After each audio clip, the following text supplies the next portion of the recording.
নমস্কার, সুহাদের রান্নাঘরে আমার সকল দর্শক বন্ধুকে জানাই স্বাগত। আমি শিউলি।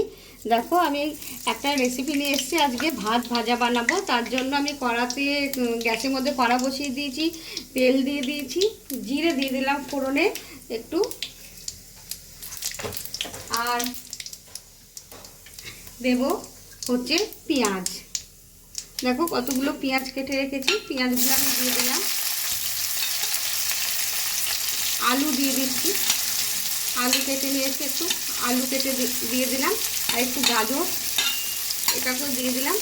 এগুলো আমি একটু ভালো করে ভেজে নেব। এবার আমি ক্যাপসিকাম কুচোটা দিয়ে দিলাম, আর কতগুলো কাঁচা লঙ্কা কুচো দিয়ে দিচ্ছি। ঝালটা তোমরা যে যেমন খাবে সে সেরকমভাবে দেবে, হ্যাঁ, সে সেরকম বুঝে দেবে, ঠিক আছে। এবারে আমি একটু লবণ দেব, স্বাদ অনুযায়ী লবণ দিয়ে দিচ্ছি, আর 1 চিমটে হলুদ দেব, অল্প করে হলুদ দিয়ে দিলাম। এবারে আমি একটু নাড়িয়ে নেব ভালো করে। আমি এবার ভাতটা দিয়ে দিচ্ছি, আমার রাত্রিবেলাকার বেঁচে যাওয়া ভাত। তোমরা এভাবে অবশ্যই একবার বানাবে, বানিয়ে খাবে, খেয়ে দেখবে ভীষণ ভালো লাগে। এটা ভাত ভাজাটা হলেও এটা 1 পট মিলের মতো।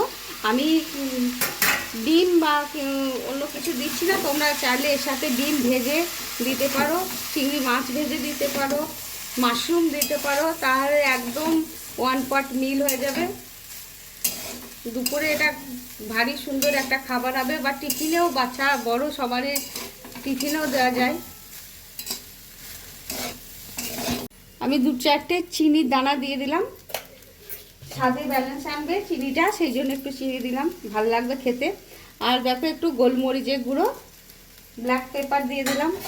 ব্যাস, এবার আমার ডান হয়ে গেছে। এবার আমি ধনেপাতা কুচো ওপর থেকে দিয়ে ছড়িয়ে দিয়ে নামিয়ে দেব, আর কিছুক্ষণ স্ট্যান্ডিং টাইমের জন্য রেখে দেব।